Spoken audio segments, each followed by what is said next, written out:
Strangeland. It's been about 4 years since we had the last full-length album. Obviously, there was touring behind the mini album, but let's talk about everything else in between and what was going on in the making of this record and when it actually went back to start for the series of this record. So yeah, it's kind of been at least 3 years in the making, if not a bit longer. Yeah. When did you first start writing songs for it, Tim? I think 3 years is about right. Yeah, we had to write a lot of songs to get to any half decent stuff. Yeah, so that took a long time, and then we started recording beginning of last year. And took a long time over that. We're pretty slow.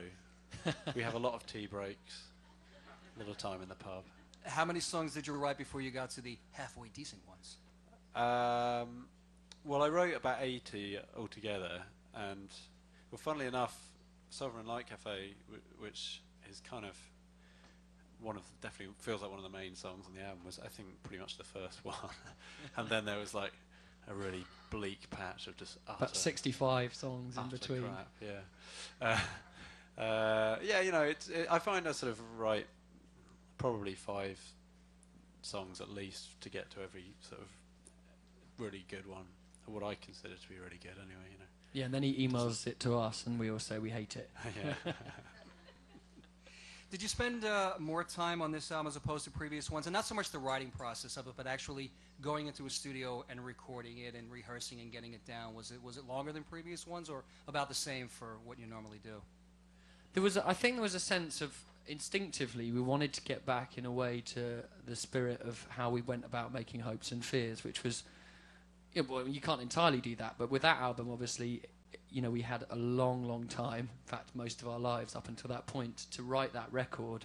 And the songs went through quite a rigorous process of being polished up and kind of made more concise and finding a kind of really great atmosphere for the record.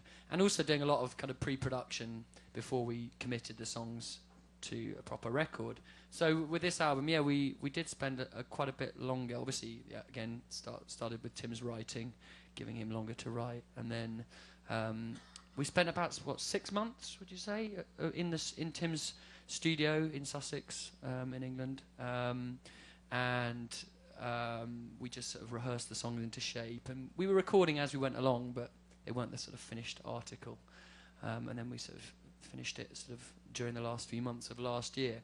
But it was definitely quite a sort of liberated process, because we were at Tim's new studio. It was the first album we've made there, so there weren't the time constraints of being in a kind of, you know, big London studio or like Perfect Symmetry, which we recorded in Berlin. You know, we were in a studio that cost an absurd amount of money per day. You know, we had the freedom of being there and the familiarity of the surroundings and all Tim's enormous collection of keyboards and the pub, etc.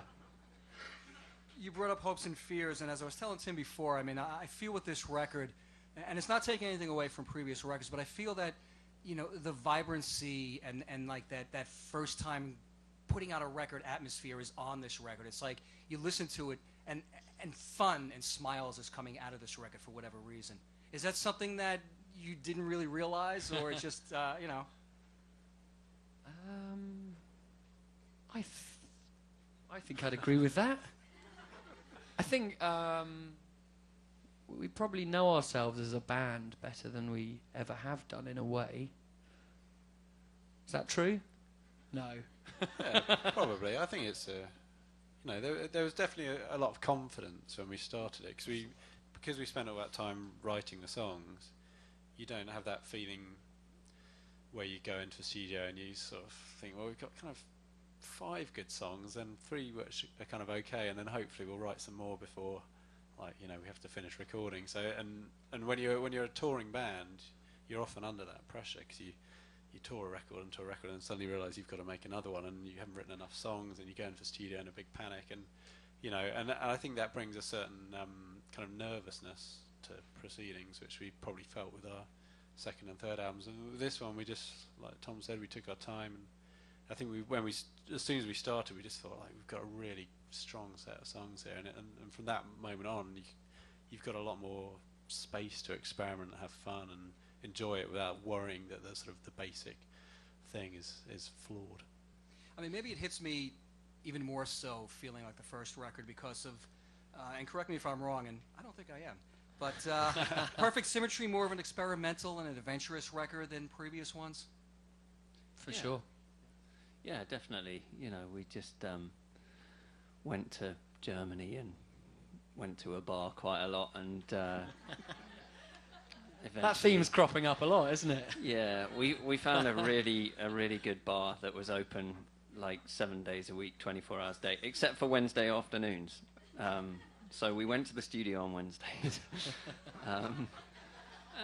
No, it was a lot of fun in Germany, but we didn't have a producer. This is the first record where we've had a producer as well, so someone else that's kind of cracking the whip and saying, you know, come back from the pub and do some work. So I think that helped, and also gave us a bit more time. It was someone else who's worrying about everything about the recording that gave us a bit of freedom in a way to just worry about the parts we were playing. And I think he did a really good job of capturing the fun we had when we were making the record, because it was really relaxed, and it can be quite stressful being in a studio because you feel all this pressure on whoever's playing at the time, and it seemed, I don't know, really relaxed this time. Dominic Haggerty wants to know the strangest fan experience. Give us one that's not strange. No. The fact that we have fans is pretty... Yes. We've had some fairly strange experiences in general. I got a pretty good one. I think I might have said this before, but we were on tour in I was in Mexico City. We were on tour, and I was on iChat, video chat with my now wife, and I'd ordered some room service, hotel room, and the computer was facing the door, and someone knocked on the door. I opened the door, and it was a girl fan, asking if she could come into, my hotel room, while my wife was watching on... Did she just see the laptop lid? Do you know what, though? I think this is the most elaborate excuse. And he's just saying it. Keep repeating it to try and make it true. Is that what you're saying? Basically, yeah. No, it was slightly awkward because I was just expecting food, not anything. You seem to have a habit of that because you came back to your room in South America and there was someone in there stealing stuff. Right. There was a thief in my hotel room. I just pulled the door shut again and held it shut till the security guys came along. Yeah, that was pretty weird.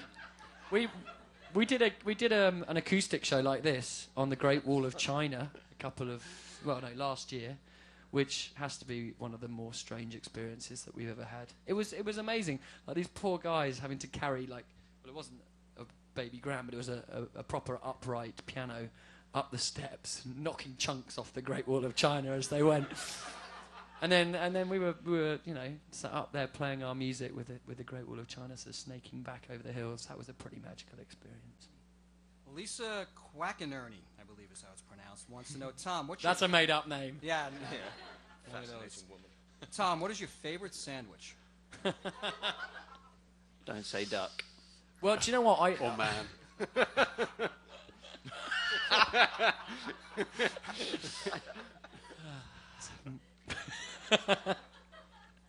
Yes, you did say that out loud, Tim. He's got nothing left to say now. Yeah. Do you know what? I rate hotels on how good their club sandwich is. Where's the best? Yeah, where's the best? I can't remember. The Four Seasons in Mexico City. Yeah, there we go. So club sandwich. What about those when we were recording in London? There was a place just across the road that had these amazing salt beef sandwiches. Harry Ramsden? That's a fish and chip shop, isn't it? Is it? I can't remember. Anyway, should we have this conversation There's another time? Loads of other exciting stories. Ask. Lisa, you kind of got your answer. This one is from Diego Henrique. Are there plans for a new live DVD after the Strangeland tour? I keep suggesting it to our manager, and he comes up with increasingly elaborate reasons as to why it's not a good idea.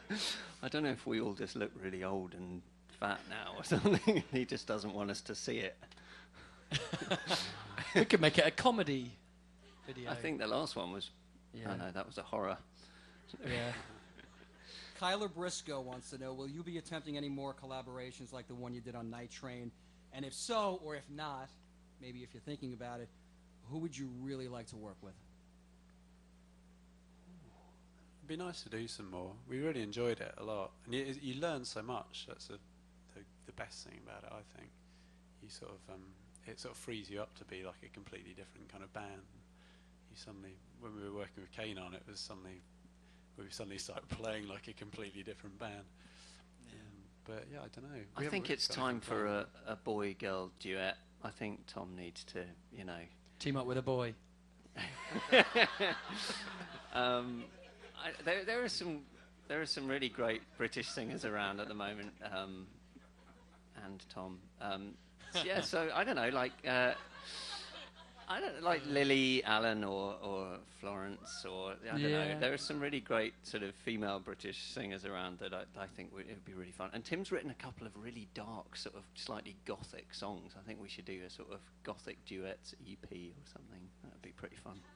Yes. They're actually really good. There's one called Valentine that I think is that your favourite song that Tim's ever written or something? By a mile. It's absolutely brilliant. So I mean, it It'll never means get nothing released. to you, but On that note, maybe Susie Sue or PJ Harvey. Yeah. Why not? Susie Sue would be a good one to do. that'd be interesting. Good wouldn't it? advice. You did South by Southwest this past March. That was the first time you played South by Southwest, right? But you've been there before? Shamefully. No, have we? No, we've not even been there before. Never went. What a great festival that is. It's madness. And you played on, if I'm not mistaken, the Saturday, which was St. Patrick's Day, which probably added to the mayhem. Yeah, at a barbecue, at Stubbs Barbecue. It was chaos. Yeah. But great. Really, really Good fun. chaos. Amazing crowd, yeah. Did you get a chance to, were you there just for that day? Were you there for a few? Did you get a chance to walk around? And, unfortunately this year you had to avoid 6th Street because it was just so crazy. It was like Memorial Day weekend at the Jersey Shore. It was Mardi Gras. It was St. Patrick's Day and South by Southwest all rolled into one. Did you get a chance to go to any other shows, or were you just there for that day? Or Went to a few, didn't we? Yeah. But one of my friends who goes every year said, don't try and go and see any bands. I was like, the whole point is to go and watch bands. He goes, if you go and try and see them, you won't get in. You won't find out when they're playing. So all the best bands that we saw, you just stumble across. And went Jesse to- and I went to see the debut of the Mumford and Sons road movie. Oh God, what's it called? It's like Big Easy Express. Big Easy Express, And they played, and Edward Sharp and the Magnetics played, and both of those were absolutely fantastic. It was just as the sun was going down, and then we had our show that night, and we couldn't get a cab back, so we ended up like walking most of the way We walked for back. about a mile into town, and then we met this woman who was just standing there. And so she was waiting for So a she cab. walked with us, and then we got in the cab, and the guy took us to He Starbucks on the wrong side of town. He goes, "Here you are, Starbucks." We were like, "No, Stubbs." He goes, "Oh dear."